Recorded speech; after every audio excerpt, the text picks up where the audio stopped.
Do you know where home is? Come on a journey with me through a story and a conversation with Dr. Erwin Warkentin as we explore the concept of home.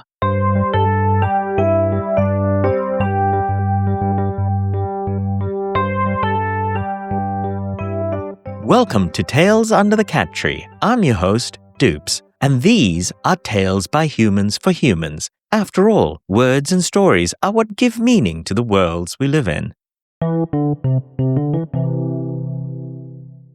Going Home by Duleepa Wijayawardhana. When my father was a teenager, he would often ride a rusted bike along the dirt laneways through the clear jungle to the village school. Like every other schoolboy at the time, he wore his hair slicked back with cream with his white school uniform. His entire journey on muggy days was spent making sure the clay mud stayed away from the legs of his trousers. More than once, though, he would set his face, ring his bell, and ride on past the school gates, past the backs of the students filing in, past the grubby eyes of the balding headmaster. One day, he said goodbye to his mother, grabbed the jam sandwich in the bag she offered, and cycled off to school, past the school, down to the main road, and didn't stop pedaling until he reached the colonial port city. By the time I was born, we had all moved to a suburban house, complete with a fenced yard and a shiny new car. My father had worked on the docks, run the docks, and soon enough had become a marine engineer. My mother had found a home in his arms, and soon I would be the one delivered to that home in the trembling arms of my father from the hospital.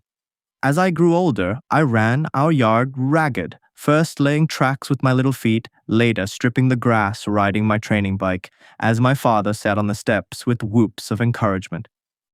Every day he would kiss my mother, take his packed lunch, grin and wink at me before heading out the door. On weekends, he would take me with him to the Automobile Association Club. Seated at a privileged spot at the club bar, he would clink pint glasses, tell bawdy stories, and wink at me as I played at the edge of that bar. In a time when driving home after some pints was not only ignored but encouraged, we would do so together with me keeping an eye out, a daring game somewhere between hide-and-seek and Frogger.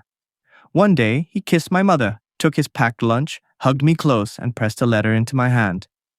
His letter was short, written in an old cursive form. He promised he would write.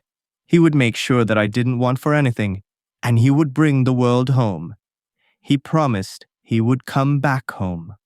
While he never stepped through that door again, every month checks arrived dutifully in ragged envelopes endorsed by stamps of strange sights in foreign scripts.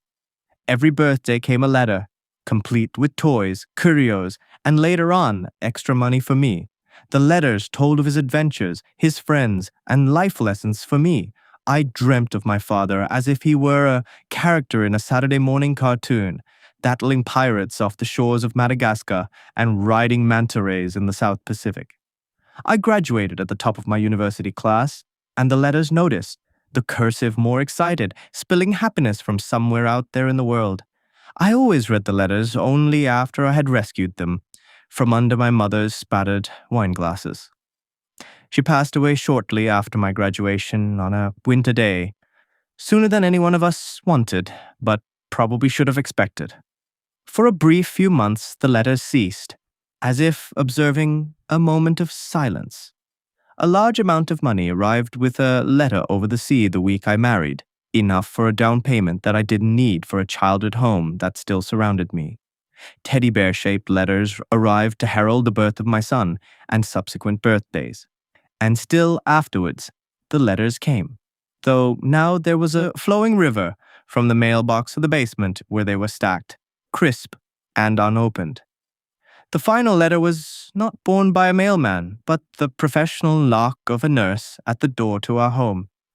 I read the letter, written in a stumbling cursive, out loud to my wife, halting in several places, as saliva caught in my drying mouth. My father had suffered a stroke while being treated for cancer. He had been shipped back for terminal hospice care. He wished to come home, he said, and be with his grandchild before he passed. When my father came through the door, he was lying on a motorized hospital bed, His smile through the breathing mask the same as when I ran around the yard, his eyes as deep brown as my son's, a forehead creased and passed from generations back. Soon, his breathing stabilized in the living room where we had installed the bed. There was a rhythmic quality to the deflation at the airbag and the measured beats of the pacemaker. After the initial excitement, my son went back to his toys, oblivious to the nose, eyes, and forehead he shared with my father. My father fell asleep at the center of my home. As I watched the blips of a heart I wished we didn't share. Going Home is an original fictional short story that I wrote specifically for this podcast. It explores how generations in a single family can react to the concept of home. The word home brings up a variety of explanations and emotions in just about anybody. You could argue the whole of human history is really about a species attempting to find whatever its members specifically defined as home in their relative consciousness. A few weeks ago, my former professor and friend, Dr. Erwin Warkentin, and I found ourselves on some long drives through Finnish Lapland. My conversation with Joe Teo for Canada Day sparked a conversation, much of which I recorded. In that episode, Joe did say home could be defined as where he was able to make the biggest impact. That led to Erwin and I discussing our specific concepts of the word home. So, Erwin, what is home? What is home? In my case, I think it's a state of mind. It's just some place that I imagine, that I create in my own mind, in my own writing. As I've thought about it over time, I would say if someone wants to go and see what my home is, they go and look at what I've written. But what is the feeling of home? Can you describe the feeling of home?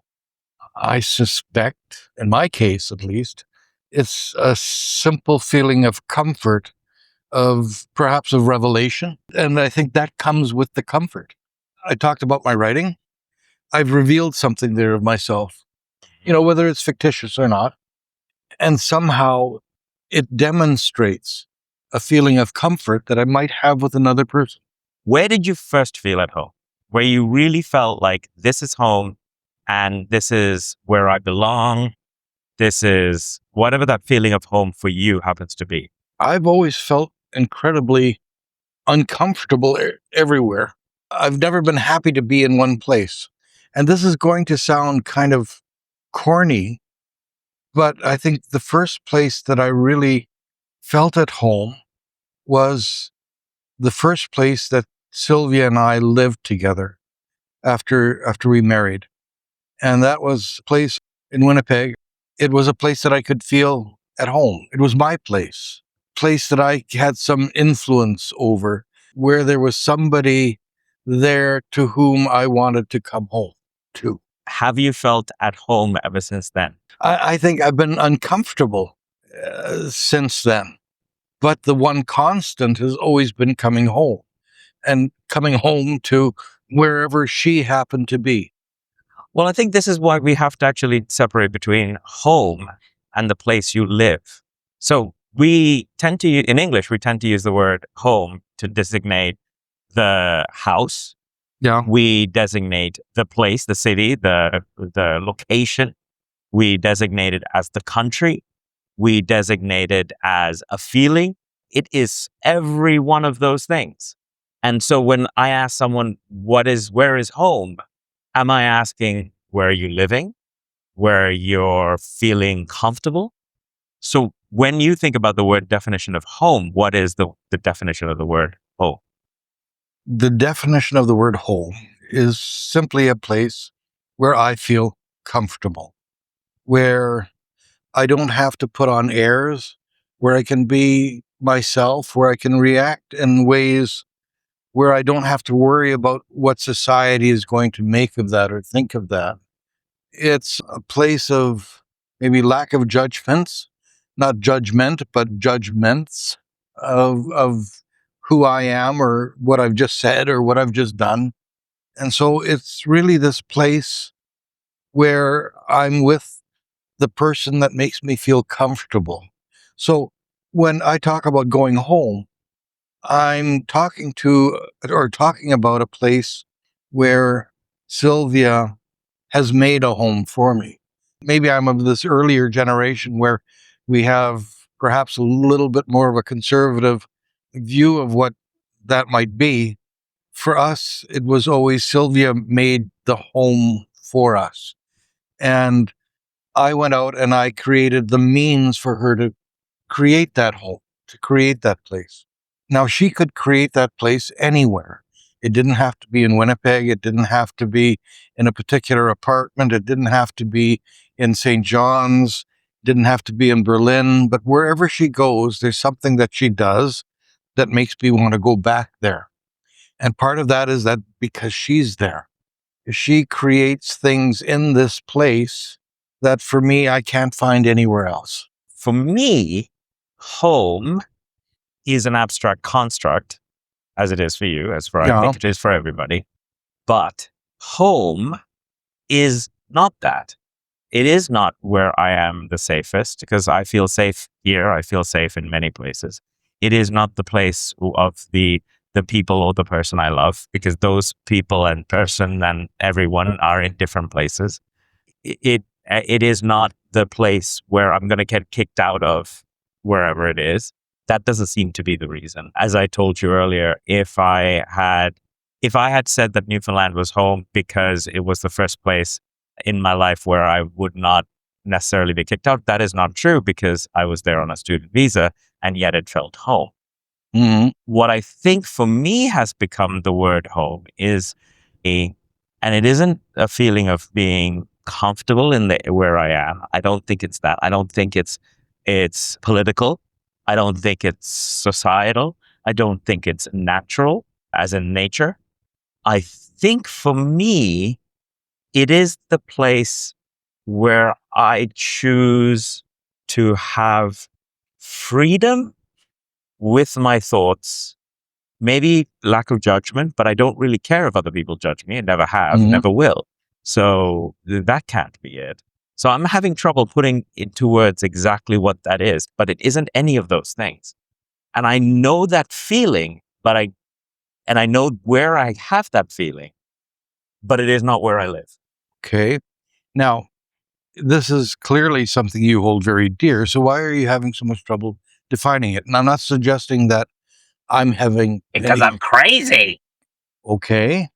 I would agree that all of us have a little bit of crazy attached to us, some of us more than others. And sometimes it's very selective, in very particular areas of our lives. But still, we talk about this concept of being at home, and sometimes we're very, very sure we know what that is. But then almost in the same breath, we contradict ourselves. Correct. So how is it that you can be comfortable in that contradiction? Well, I think most humans can be one and another thing. So it again comes down to that concept of home. So if I'm going to say, I will have lived in Finland longer than any other, or certainly I will have lived in Helsinki longer than any other city in my entire life, within a month, which is remarkable to me. And yet it is not a country I have citizenship in, nor is it a place that I would consider to be, home of homes. But I'm quite comfortable, and it's a lovely place, and I encourage anyone to come and visit Finland. It is a beautiful, beautiful place, but it isn't home. Neither is it the place I was born. Neither is it the place I grew up in, both of which probably should be considered homes. It is not where my parents are. So I think they can all be homes, but where do you feel at home? Where do you feel whatever that feeling is? And for me, it's a very, very specific feeling. And I think it's a feeling that I keep going back to. And the only time I ever get back to that seems to be in St. John's. Now, is it something that I have trained myself? Maybe because I first moved there and I was away from my family and the crazy that is my family. And suddenly I was able to do the things I wanted to do, and nobody was telling me what not to do and what to do. Maybe that is it. And I associate with that. So it's an association that creates that feeling of home. Maybe that's it. So it's a feeling of freedom. Maybe. but it is this feeling, this feeling that you get up when I get off the plane in St. John's, and I walk around, I go downtown or sit down for a beer at the Duke, and I go, I'm home. And it is not because people look at me and go, oh, you're a Newfoundlander. Definitely don't, maybe potentially don't look like a Newfoundlander. Definitely don't have the accent of a Newfoundlander. Definitely probably don't have the history of a Newfoundlander. And yet I feel home. Okay. But then I am alien in every place I've ever lived in. So I am never been the person from, I can't go back to Sri Lanka and people will go, oh, you're Sri Lankan, because I don't have the language nor the accent nor anything else. I can't go to Hong Kong and say, oh, well, you grew up there, so you must be home. Nope, that doesn't work. So none of those places are those things. I have also a history of perhaps potentially having a number of different homes. Born in Winnipeg, grew up there. That ain't home anymore. I had this epiphany where I kind of remembered all of these things that were not so positive about the place. And so I think I've kind of very openly rejected it as home. On the other hand, I've spent the last 20 years, and then before that, there were 2.5 years or so living in around St. John's in Newfoundland. I have friends there. I've got people there that I care about, but it also doesn't quite feel like home. And now I have Berlin, a place that I go back to. I have Canadian and German citizenship. I've spent an awful lot of time in Berlin. I really like the place. There's things that I really, really, truly, deeply hate. But like a former student of mine, not you, this is another student, had said, I'd asked him about that, about him living in Berlin. He was living in Leipzig, or is living in Leipzig, has a career there and all of that. I was talking to him and I said, Robert, but what about Berlin? And he went through this litany of things that's wrong with it. And he talked, yes, the waiters are rude and all of that, the usual things you go through. And so I thought I'd come to a correct conclusion when I asked him, so if you got a job offer in Berlin, you wouldn't take it then? And he looked at me in horror and he says, are you kidding? I'd be here tomorrow, despite all of these other things. I'm not suggesting that what he was feeling was home, but I think it's kind of analogous to what home might be. That you can rattle off this litany of things that you don't like you do about your brothers, sisters, and all of your family, your cousins, but they're still family. And somehow something moves beyond that. Something goes beyond that. And so this is what home is too. It can be this awful place, but it's still this place that you get drawn back to and you will defend. Odd thing is, I don't think I would defend Winnipeg particularly strongly. Well, I always also think about all the explorers and the people who left all of their places, whether that was Eastern explorers or Western explorers from Europe or from wherever they were. And they would leave, quote unquote, their home. They would leave their families. They would go explore the world to try and find new places. And in many ways, they took their home with them. If you read some of their accounts, or certainly think about where they ended their lives, they obviously found home somewhere else.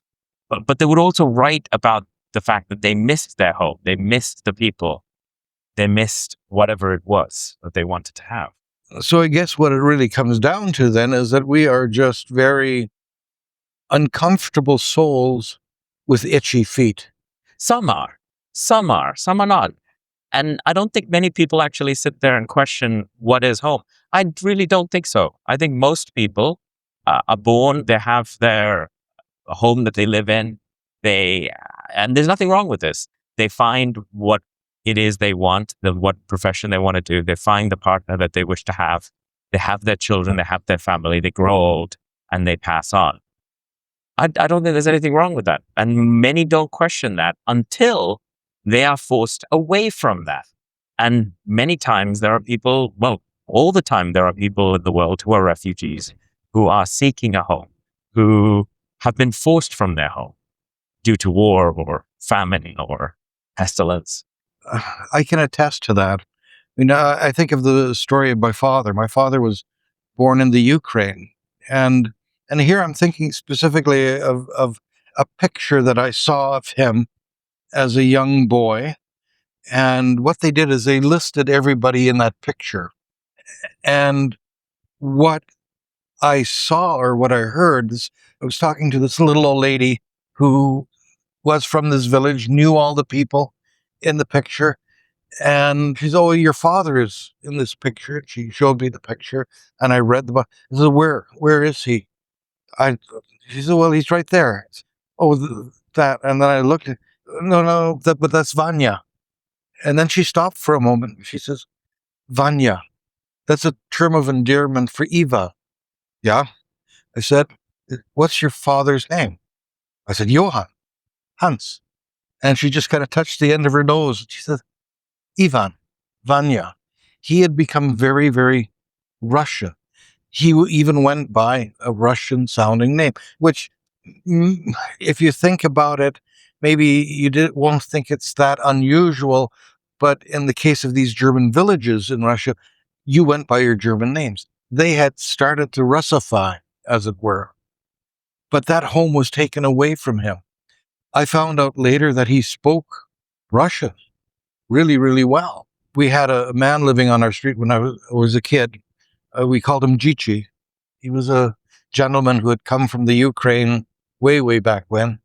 And so one day he was talking to me in what turned out to be Russian later on. And I didn't understand the language. I said, "Gichi, what is that language you're speaking to?" He says, "It's Russian." And he says, "You mean you don't understand any Russian?"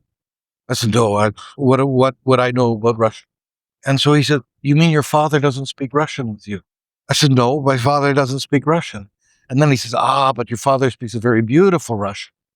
Something that I didn't know, something that he had completely rejected. He didn't want that home anymore. So it was, in his case, it was also a matter of rejecting something and then making Winnipeg his home eventually. He had an opportunity to leave Winnipeg with his family. There was a promotion tied to it. There's a whole bunch of goodies that came along with it, but he refused because this was the place that he found, I guess, to be home. Did home become the thing that was the positive of all the other things which are negative? I think so. I really do think so. I sometimes say, in almost in passing at times, that my father really liked Stuttgart. He adored the place. But then I said, yeah, it's because for the first time in 25 years of his young life, no one was trying to kill him. Because he went historically through a very, very difficult and nasty period. And so I think when he got to Winnipeg, and he often made the joke was that this was as far as his money would get him away from what had been his home. So he tried to get as far away from his initial home. We would call it, your birthplace, the home, the place you come from. And he decided, no, I want to be as far away from that as possible. For us, at least, he rejected all of that. It was as if that place did not exist. But on occasion, he would play hooky with Gichi. He would speak Russian with him. Always out of our earshot. We had no clue that he could speak Russian. So this is a very interesting question. How would your father have answered to the question of, where are you from? My father would have said he's German. Would have said he's from Germany. And not because he was born there, but because he often also said that despite everything, all of the horrors of the Second World War, that Germany saved his life. If it weren't for Germany, he would not have survived. He would not have lived. And so for him, that's what the place would have been. It goes so far that when my father, he had his Canadian passport. He was a Canadian citizen, of course. He had his Canadian passport. And he often said the one thing that really bothered him about his passport is they had his birthplace in there. And that was Grünfeld, USSR.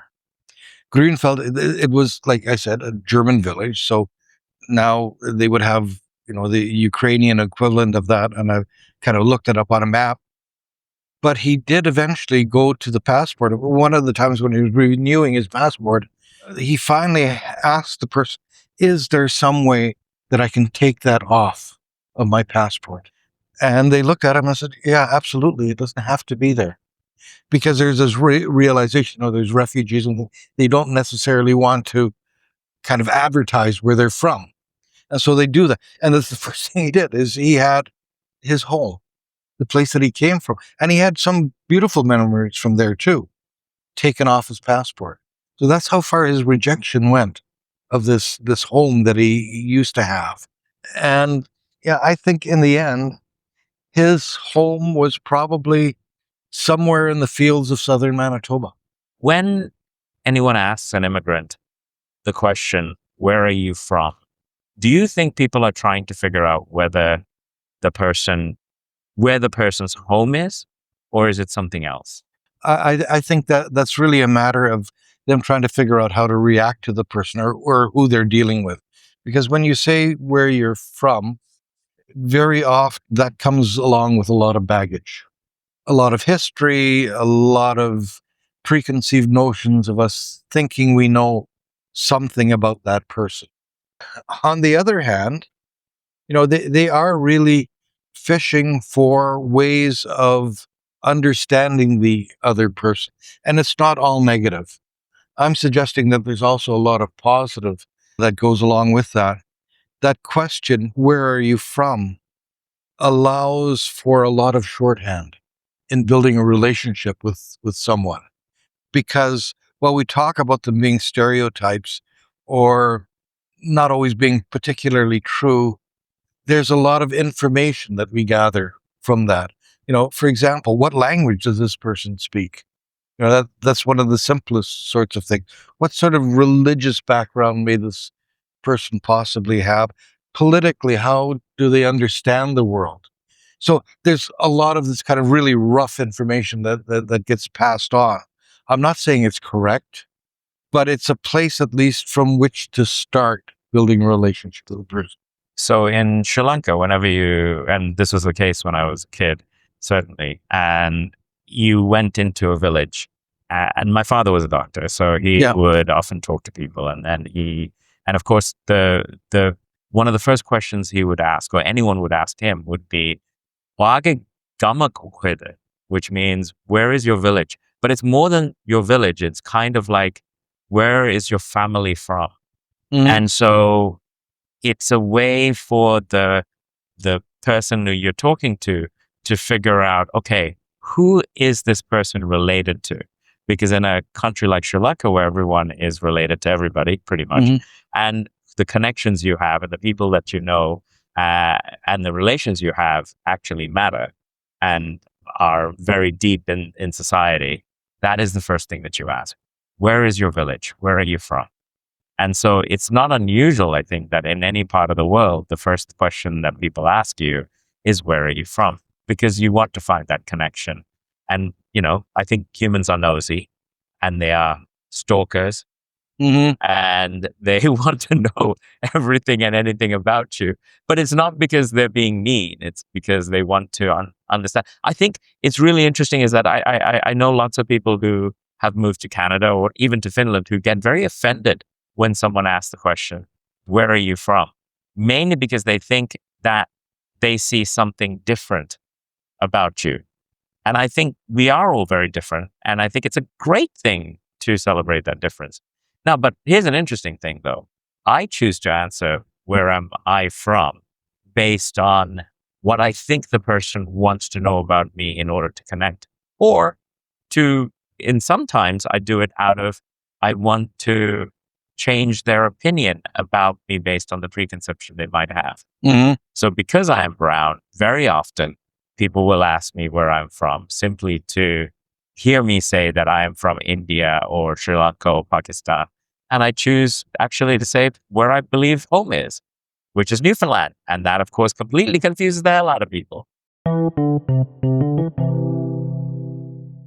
Thank you to Dr. Erwin Warkentin and for the many road trip conversations, and for our respective partners, Sylvia and Suvi, for putting up with us. There's more to come from those car conversations in the future. I have posted the short story Going Home so you can read it rather than just hear it. I hope you enjoy it. So, what is home for you? Is it nature, as it is for Erwin's wife Sylvia, or is it something else? I have so much more of a journey to go before I can pinpoint where and why home is what it is for me. And maybe it's the same for some of you. If you have a comment, I would love to hear from you. Please get in touch with me at contact@dups.ca. Listen to the archives wherever you get your podcasts or at tales.dups.ca. That's TALES.dups.ca. This podcast is about the worlds we create, the realities we conjure, and the wonders of the human imagination. The podcast, including its intro music, is produced, edited, and created by me, your host, Duleepa Wijayawardhana. If you're lucky enough to have a pet, give them some treats and a cuddle until we meet again for some tales under the cat tree. Okay, so now I have to refrain from cursing. I don't care. I can edit those out too. I know, but my concern is, will you?